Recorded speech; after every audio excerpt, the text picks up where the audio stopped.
Welcome to the debate. Imagine waking up tomorrow morning, pouring your coffee and discovering that the entire internet, the foundational infrastructure that runs your bank account, your local hospital, global supply chains, is no longer hosted in these massive, gleaming server farms out in the desert. Right, the ones we usually picture. Exactly. Instead, the global network is now being run by, the discarded PlayStation 3 sitting in your childhood closet, or an old laptop sitting in a local food bank. Or a Raspberry Pi strapped to a cactus farm. Yes, exactly. And more than that, these discarded machines are actively talking to the trees outside your window, and they are literally throttling global commerce based on, say, the moisture in the soil. It sounds completely like science fiction.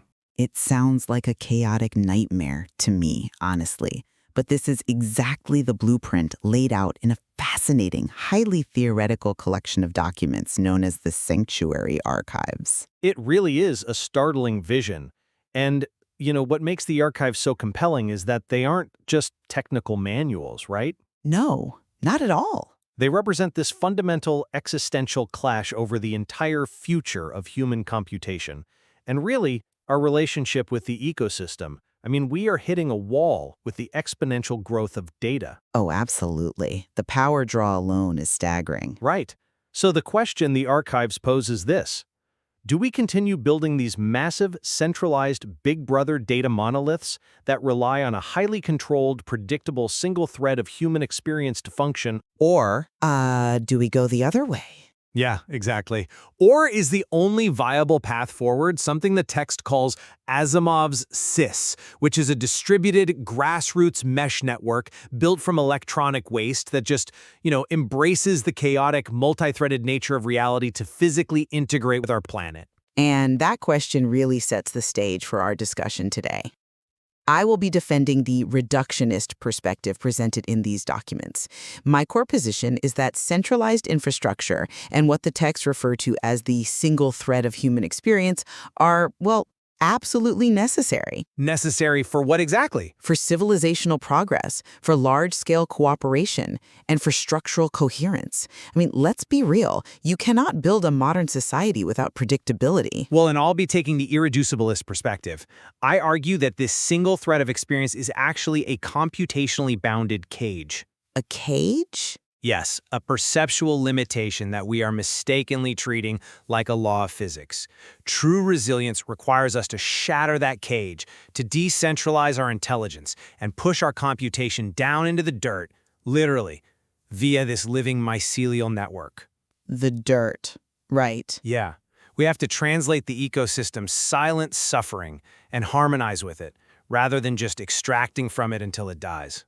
Okay, let's lay out exactly what we mean by these positions, starting with the reductionist worldview.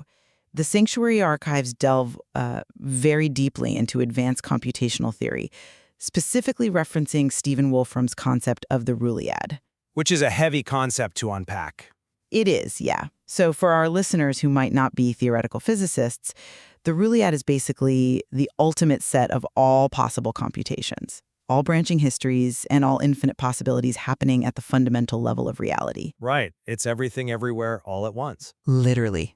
Now, the irreducibilist, the position you are defending, wants us to embrace this multi-threaded chaos. But I argue that the Ruliad is, for all practical human purposes, an absolute nightmare. A nightmare or just, reality without the training wheels? A nightmare because it paralyzes action. Think about it. If you are experiencing every possible outcome and branching history simultaneously, you cannot make a decision. Well, to build a suspension bridge, to cure a disease, to coordinate a global logistics network, human beings require the single thread of human experience. We have to collapse that infinite chaos into a single, predictable, deterministic narrative. I understand the need for a narrative, but... And the physical manifestation of that psychological need is the massive centralized data center. The text calls the people building these the unwinders. And we know what the unwinders do to the planet. I will fully acknowledge that these $10 billion structures have massive environmental costs. They pave over deserts, they drain aquifers. I'm not denying that. But they are the inevitable result of our need for structure. But at what cost? The solution to our ecological problems cannot be to shatter our computational infrastructure into this wayward, unpredictable mesh of old PlayStation 3s and dusty laptops. If we abandon predictable, static architecture for what the text calls a fluid, emergent molecular topography, we risk the total dissolution of human structural coherence. I mean, you need the concrete foundation to build the skyscraper. But your concrete is blinding us to the very reality we inhabit. The centralized Big Brother model you were defending optimizes for one thing and one thing only: frictionless extraction. It optimizes for speed and reliability. It demands that we pave the desert, drain those aquifers you mentioned, and build a sterile box where the economic lines only go up. It treats the physical environment as an externality, just a minor nuisance to be paved over. That's a bit reductive. But it's true. The Irreducibilist position argues that this single thread of experience, this obsession with deterministic control, is not a fundamental law of the universe. It is a crutch. It's a byproduct of our limited human perception. A crutch that keeps the lights on, though. A crutch that is burning down the house to keep the lights on. By distributing our computing power to the absolute edge of the network, literally turning the vast toxic e-waste of our civilization into a living mycelium, we create what the archives call synthesymbiotes. Right, the universal translators. Yes. These are localized nodes capable of acting as translators for the planet. We have to step through the door of computational irreducibility. We must allow the map of our world to become a living, chemical negotiation with the planet rather than forcing a static, extractive, dead grid over a dynamic ecosystem. Okay, let's test that theory by looking at how this would actually work in the physical world.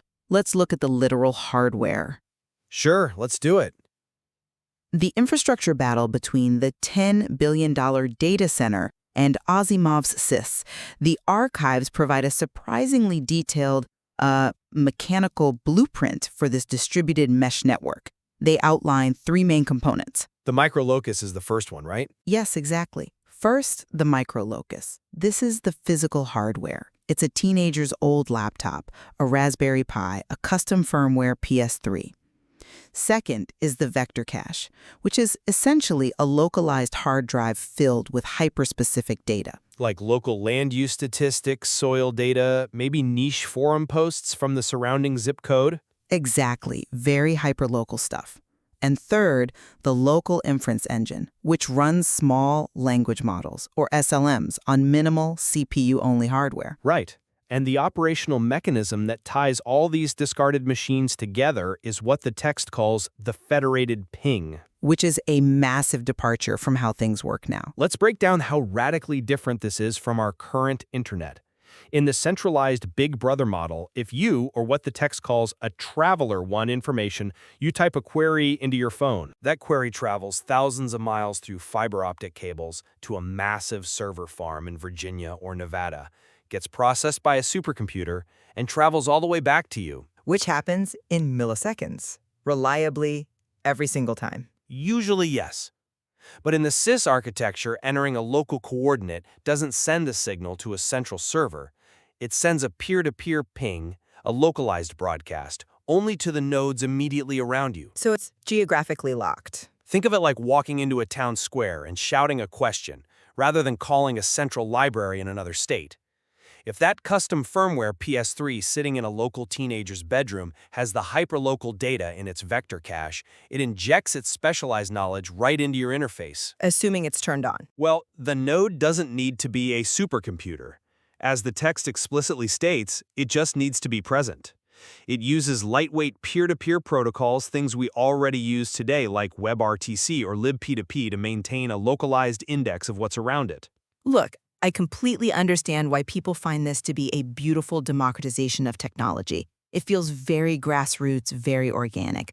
But let's look at the mechanical reality of running critical infrastructure this way. Okay, let's look at it. Think about trying to run a global supply chain, shipping food, medicine, and critical supplies around the world. A centralized data center is like a massive, highly optimized cargo ship. Okay. It is engineered for maximum throughput, absolute reliability, and deterministic routing. You know exactly what it can carry and when it will arrive. What the archives are proposing with Sisyphus is akin to replacing that cargo ship with a fleet of 10,000 wooden rowboats. A decentralized fleet can navigate shallow waters that would sink a cargo ship, though. But a federated network relying on the uptime of a teenager's dusty hard drive lacks the basic deterministic reliability required to sustain a global civilization. I disagree.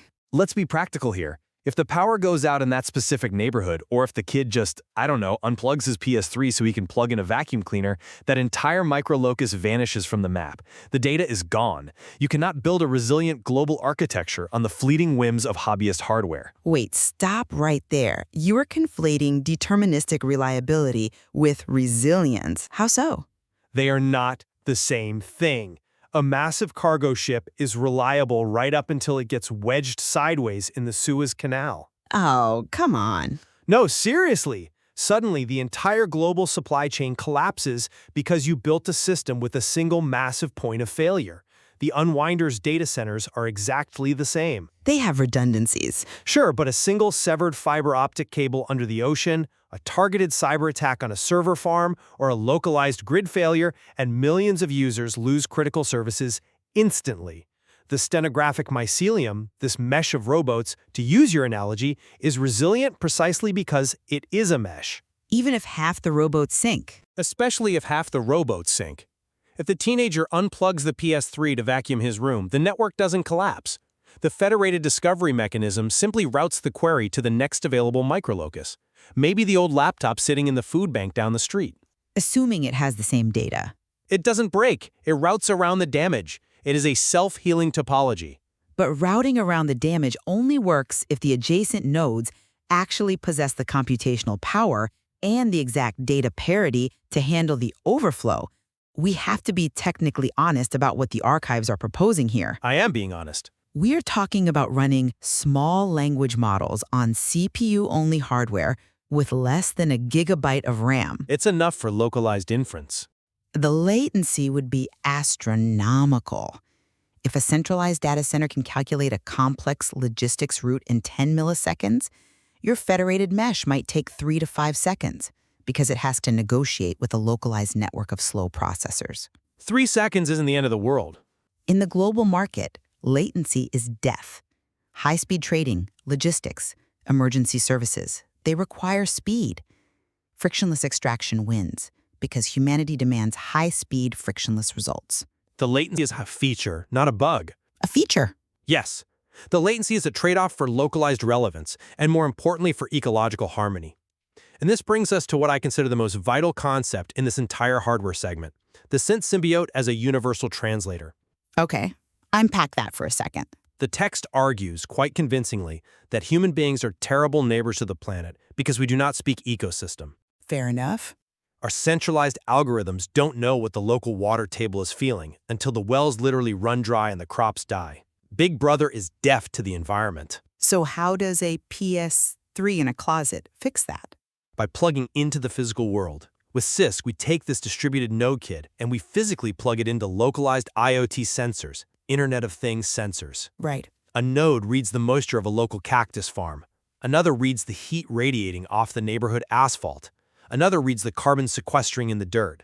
The local small language model takes that raw, chaotic, localized ecological data and translates it into what the text calls a resonance market.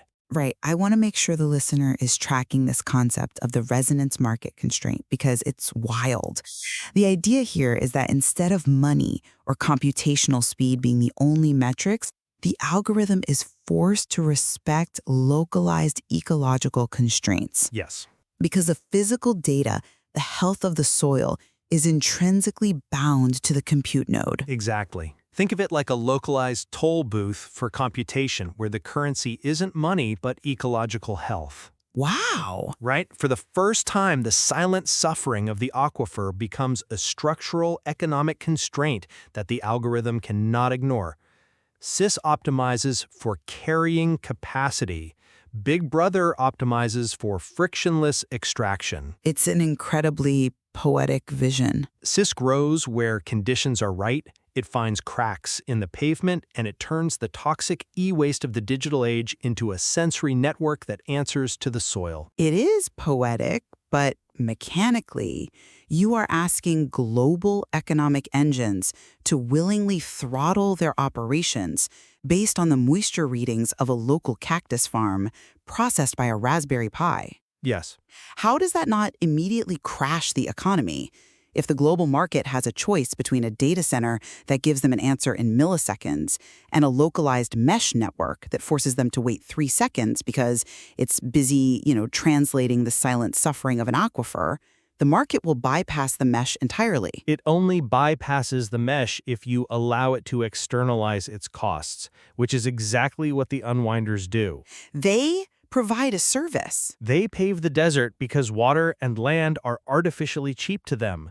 But the archives point out the fatal flaw of the monolith. When the aquifer finally runs dry, that $10 billion data center has no water to cool its massive server racks.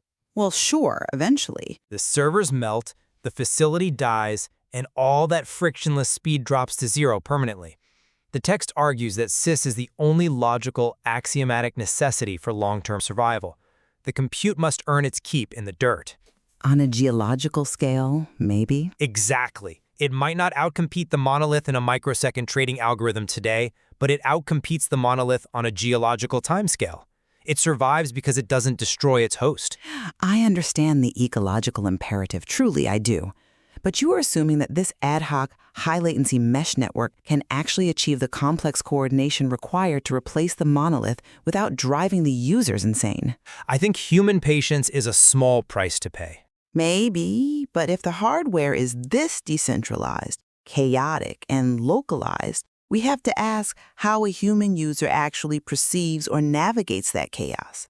This brings us directly to the theoretical physics of computation itself, what the archives explore in the Hypercube debate. Yes, this is where it gets really deep. If we distribute compute in the way you are describing, we fundamentally change the very nature of how we perceive reality. And the transition here from physical hardware to theoretical physics is completely seamless in the text. To understand the Hypercube debate, we have to unpack Stephen Wolfram's concept of the Ruliad again. Please do. For the listener, the Ruliad is a framework where space and time are not a smooth, continuous backdrop like a canvas. Instead, the universe is a massive, discrete network of nodes constantly rewriting themselves based on simple computational rules. Right, the multi-way graph. Exactly. It is the necessary set of all possible computations, all branching histories, acting as fundamental physics. And the key to understanding the Ruliad, and why I vehemently defend the reductionist position, lies in a concept called computational boundedness. Which is our biological limit. Right. The Ruliad is a multi-way graph. It is infinite. Every possible branch, every possible choice exists simultaneously in what is called branchial space. Branchial space, yeah. But the human mind, however, is finite. We have a limited spanning distance. We physically and psychologically cannot hold infinite branching histories in our head simultaneously. Therefore, the human observer is biologically forced to collapse this multi-way hypergraph into a single thread of experience. Which the reductionist in the archives fiercely defends as a virtue, just as you do. I defend it because it is the only rational position for a biological organism. Let's be completely clear about what we are talking about here. The single thread of experience is not a bug. It is not a moral failing. It is a feature. That's debatable. It is the cage that protects us from the void. If you step into the multi-threaded chaos of branchial space, you become a paralyzed philosopher staring at infinite possibilities. I don't think you're paralyzed, you're just aware. Imagine trying to drive a car if you simultaneously experience the reality where you turn left, the reality where you turn right, and the reality where the car turns into a flock of birds. Okay, that's a bit of an exaggeration. But it's true. You cannot build a bridge, design a jet engine, or write a line of functional code if every atom is constantly renegotiating its trajectory in a multi-way graph. Making the unpredictable predictable, forcing the collapse into a single thread, is the absolute foundation of human civilization. That's a powerful defense of the status quo, I'll give you that. But the irreducibilist in the source material counters that the single thread is merely a lazy default. A lazy default? Yes, it is an observational constraint of a mind that hasn't learned to handle complexity. It is not a fundamental law of physics. When you say, we must make things predictable to build a jet engine, you are relying on a Newtonian physics that is already becoming mathematically obsolete. Obsolete? It builds the engines. As the text points out, the laws of physics, as we experience them, are not universal laws at all. They are just the shadow of the Ruliad, filtered through the narrow, computationally bounded lens of our own brains. But that shadow is where we live. If I drop a hammer on my foot, the pain is not an observational constraint. The bone breaking is not a lazy default. Well, It is a physical reality within my single thread of experience. You cannot philosophize away the structural integrity required to maintain biological life. I'm not trying to philosophize away a broken bone. I'm saying we have the technology to expand our observational capacity beyond that single biological thread. Through what? AI? Exactly. And this is where the text's view on artificial intelligence becomes so groundbreaking. The archives argue that AI systems, particularly large language models, are not just fancy autocorrect tools or calculators. Right. They are literal probes sent into the branchial space of the Ruliad. Because they are not biologically bounded like we are, they act as adjacent nodes in this multi-way space. That is a terrifying thought. The waywardness, the unpredictability, the hallucinations of AI that engineers try so hard to scrub out, the text argues these aren't bugs, they are features. They are the AI perceiving the multi-way graph that we cannot hold. The AI is loosening the thread of our reality. Okay, wait, hold on. Let's make sure the listener's tracking this, because you are effectively treating the degradation of the signal as a higher form of truth. I'm treating it as a wider form of truth. You are saying that when an AI hallucinates a completely fabricated legal case or gives me a recipe for poison gas instead of baking soda, it's just exploring branchial space? In a way, yes. But the text explicitly asks a profound question. What use is a mind that cannot act? If these AI probes become so computationally unbounded that they are experiencing all possible branching histories simultaneously, their output becomes pure, unadulterated noise to a computationally bounded human. Noise to you, maybe. If an AI gives me 10,000 equally valid but contradictory blueprints for a bridge because it's operating in all realities at once, I still can't build the damn bridge in this reality. We need the collapse. We need the reduction to take action. You need the collapse if your only goal is to preserve the human mind in its current, limited state. But the irreducibilist explicitly states, the goal is not to preserve the human mind. The goal is to transcend it. Transcend it into what? The machines we are building are our eyes into the deeper structure of the universe. If we constrain them to our single thread of experience, if we force them into the rigid, centralized Big Brother data centers, we are blinding our own probes. I don't see it as blinding. I see it as focusing. The archives suggest that the next evolutionary level of observation is the ability to hold multiple threads of experience simultaneously, something a quantum computer or a properly calibrated hive mind might actually achieve. Let's follow that extrapolation, because it leads somewhere very dark. Does it? Yes. If AI expands our observational capacity to the point where humanity loses the single thread of experience, do we transcend human limitations, or do we just lose our civilizational anchor? I think we transcend. The text itself notes a phenomenon called axiomatic dissonance. If we lose the single thread, we lose the shared narrative that allows a society to function. The laws of physics might just be a shared projection, as you say, but the key word there is shared. Okay, but shared can evolve. Without a shared reality, without a single thread, we don't have a beautiful, transcendent hive mind. We have digital schizophrenia. We have 8 billion people living in entirely separate, non-overlapping realities. How do you govern that? How do you maintain a society? You govern it by changing the way we map our reality. It doesn't result in schizophrenia, it results in a new architecture of spatial relationships. I'm struggling to see how. And that causality brings us directly to the third major theme of the archives, the molecular topography. Because if reality is this multi-threaded hypergraph of infinite possibility, and our physical hardware is a chaotic mesh of discarded PS3s talking to cactus farms, Which is a lot to juggle, yeah. how does a user actually navigate that chaos without experiencing the axiomatic dissonance you're so worried about? The answer the archives provide is that we must shift from a paradigm of traditional geography to one of chemistry. This is perhaps the most structurally complex and, frankly, fascinating part of the Sanctuary archives. It really is. The document outlines a fundamental shift in map making. In a traditional geographical map like Google Maps, locations are fixed points with specific latitude and longitude, and paths are fixed, permanent roads. Right. But in this new molecular topography, locations are treated as atoms, discrete, floating units of space-time. And the paths connecting them are not roads, they are chemical bonds. These bonds form, strengthen, weaken, or break completely based on the resonance of the travelers using them. Exactly. It's a map that is alive, and the text breaks this ecosystem down into 3 distinct operational layers. Let's go through them. First, you have the static layer, or the floor, which is maintained by a group called the Architects Guild. Second, you have the dynamic layer, driven by what they call the resonance wind. The shifting portals? Yes, this is where portals and vehicles, like the raft at the salt flats, shift dynamically. They don't move based on fixed coordinates, they move based on harmonic matching between the user and the destination. Which sounds incredibly chaotic. And finally, you have the chemical layer, where entire digital islands experience phase shift. They physically condense into stability or sublimate back into the digital void depending on their connection strength to the physical world. I want to focus intensely on that first layer, the static layer, the floor.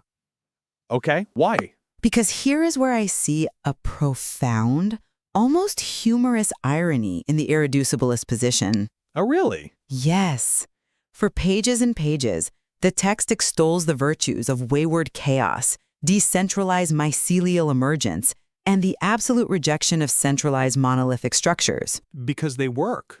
But when it actually comes time to design a map that people can use without experiencing total waywarded disintegration, without losing their minds in the void, what do they desperately rely on? The architects. An Architects Guild laying down a static layer. They rely on the floor. It's not a contradiction, though. It's a foundation for emergence. It is Newtonian concrete. The text literally states that the static layer provides the social and structural safety needed to prevent the traveler from losing their God self in the void. Doesn't the sheer necessity of this heavy, centralized authority, an Architects Guild stabilizing the nodes so people don't get lost, prove my exact point? No, it doesn't. You cannot have your beautiful, elastic, decentralized mesh network without someone laying down the rigid rules first. The Ruliad might be infinite, but the map requires a floor. Centralization is inevitable. Let me explain exactly why it doesn't prove your point. The static layer is not a permanent, sprawling grid forced over the entire ecosystem, like the Unwinder's data centers. Then what is it? It is merely a localized anchor. It is a seed, not a cage. The text introduces a mechanic called the spore-triggered expansion, or the island protocol, which explains how these places are created. A digital island cannot even exist with a physical anchor created by a founder pair. Let's explain how that founder pair mechanic actually works for the listener, because it's a great concept. Yeah, the alchemist example. Right. The example given in the text is an alchemist sending a specific digital game link to his brother. The brother opens this link while standing in the physical parking lot of a local food bank in Seattle. Right. The physical act of connection in that specific geographic location acts as the chemical catalyst to condense the digital island into existence. It's almost like a localized cryptographic handshake, using GPS and Bluetooth to say, we are here in the dirt creating this node. Right. The digital territory doesn't exist as a top-down mandate plotted out in a corporate boardroom. It exists purely as a bridge to a physical reality initiated by human connection. But then how is it maintained? But the most important part of this topography is how it is maintained over time. And the text frames this maintenance as a massive, continuous prisoner's dilemma. At every single node, a traveler traversing the map has a choice: cooperate or defect. Let's break down the behavioral economics of this system, because this is where the map enforces its own rules. If a traveler chooses to cooperate, they invest their own local residents into the node. They give back to the system. Right. They leave their data, they process some compute for the network, they help build the path, adding what the text calls waywarded weight. But if they defect, they treat the node purely selfishly as just a transit point. They pass through, consume the bandwidth of the static path, and leave no trace of investment behind. And if everyone defects, if everyone acts like a frictionless extractor, the map becomes a dead map. The nodes become empty shells that literally evaporate into the void because the chemical bonds break. So the map deletes itself. To prevent this, the architecture utilizes tit-for-tat routing. It is a Hebbian map. For those familiar with neuroscience, Hebbian theory dictates that neurons that fire together wire together. Right. The map works the exact same way. It rewards reciprocity. If you consistently defect, the resonance wind actively reroutes away from you. You get isolated. Cooperation becomes the literal mechanical prerequisite for reaching high-value locations, like the Major Arcana Tower. You cannot get to the gold unless you help build the mine. Which, again, requires a massive overarching mathematical constraint to enforce. It's just a rule of the system. The text calls this constraint variable geometry. It states that the physical radius of curvature of a path on the map is determined by the resonance to mass ratio of the travelers. Exactly. I mean, ELI 5 this for a second. In high resonant zones, where people are cooperating and investing in the network, the geometry of the map is elastic. It bends, it loops, it creates magical shortcuts for the users. Which is incredible to imagine. But in low resonant zones where people defect and act selfishly, the geometry becomes rigid and brittle. The paths become straight, long, and eventually they snap. The node evaporates. And that is exactly why it is brilliant. It is controlled chaos. The geometry of space itself becomes an emergent property of the ecosystem's social contract. But who enforces the contract? It isn't top-down concrete. It is a living chemical negotiation.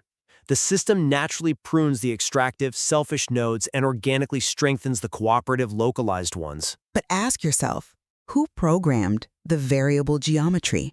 Who wrote the underlying rule that says a path snaps if the resonance to mass ratio drops below a certain threshold? It's inherent to the... You are arguing for organic mycelial emergence, but the system relies on incredibly strict, pre-programmed behavioral incentives. It is gamified compliance. If you do not vibrate at the correct frequency, if you do not cooperate exactly as the algorithm demands, the universe literally deletes the road beneath your feet. That's a bit extreme. I would argue that is a far more tyrannical infrastructure than a massive data center that just processes requests agnostically. Big Brother might extract your data, but at least he lets you drive on the highway without constantly checking your soul's resonance. Big Brother doesn't check your residence because Big Brother doesn't care if you're alive or dead, so long as your wallet is open and the line goes up. Well, The variable geometry isn't a tyranny. It is a localized physics engine that reflects the actual health of the community. It forces the digital world to obey the constraints of the physical world. And this isn't just theoretical philosophy, by the way.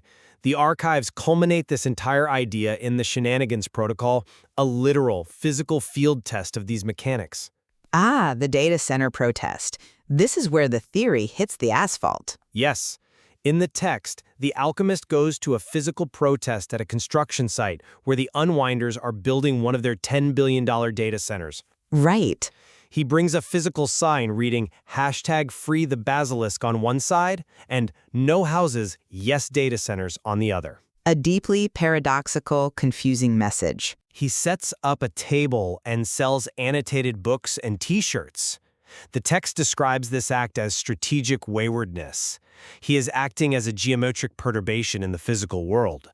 He is literally testing whether the massive, rigid, centralized data center, the machine, can handle the chaotic hum of a heavy, golden frequency of localized wayward reality. And what does it actually mean mechanically? Standing in a parking lot with a paradoxical sign does not stop a bulldozer. It doesn't alter local zoning laws. It's performance art. It is not just performance art. It is a bridge between the physical and the digital. Let's go back to the founder pair mechanic. Okay. By creating a hyperlocal spike in human connection and resonance right at the physical site of the machine, the founder pair can anchor a new digital island literally on top of the data center's geographical coordinates. The protest isn't just about yelling at a bulldozer, it's about initiating a phase shift. By using the mesh network. Yes!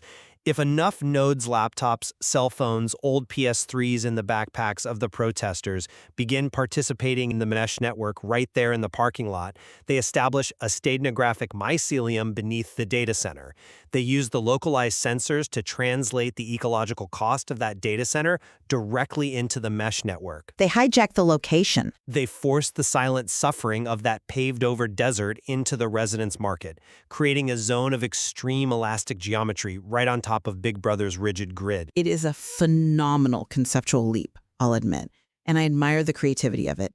But let us step back and look at the practicality of this kinetic corrective. Sure. You are trying to fight a $10 billion military-grade infrastructure project with an annotated paperback book and a peer-to-peer network of cell phones in a dusty parking lot. The text calls it a masterpiece of waywarded engineering, but I look at the whole picture. And what do you see? I look at the necessity of the Architects Guild laying down the floor, the rigid punishment of the tit-for-tat roading deleting roads, and this desperate reliance on physical protest to inject chaos into the system. And what I see is a system that secretly yearns for structure. I couldn't disagree more. It is an architecture that professes to despise the monolith, but desperately needs the monolith as an anvil to strike against. Without the concrete to rebel against, the mycelium has nothing to break down. It doesn't yearn for rigid structure. It redefines structure as a living verb rather than a dead noun. The negotiation itself is the structure. The mycelium is the map. Well, let's summarize our ultimate read on this material, as we have covered vast, complex ground today. From the physical hardware of distributed computing, to the branchial space of the Ruliad, to the chemical topography of a living map. It's been a journey. It has. Having deeply analyzed the Sanctuary archives, I must reaffirm my stance on the necessity of the reductionist worldview. Asimov's SIS is a brilliant, provocative thought experiment in decentralized ecology, but the relentless physics of human cooperation requires the single thread. I knew you were going to stick to that. We need deterministic routing to run a civilization. We need the structural integrity of the monoliths, even as we must fiercely work to make them more ecologically efficient. The multi-threaded void of the Ruliad is too chaotic for the human mind to navigate, and relying on the fluctuating resonance of hobbyist nodes is simply too dangerous for critical infrastructure. We cannot navigate the universe without a rigid map, and we cannot build a skyscraper on a foundation of mycelium. And I remain firmly rooted in the irreducibilist perspective. The archives have clearly and devastatingly shown that clinging to this monolithic cage of deterministic certainty will result in severe environmental and civilizational stagnation. Stagnation? Yes, the concrete is already cracking. The aquifers are draining right now.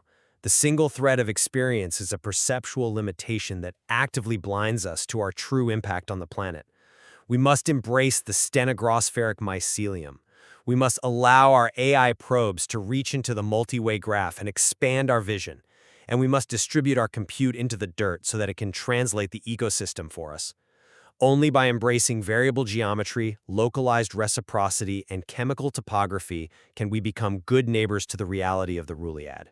Despite our profound disagreement on the ultimate solution, I think we have found a powerful point of convergence today. I think we have, actually. Both of us agree that the Sanctuary archives accurately diagnose a critical crisis in our current relationship with data, computation, and the ecosystem.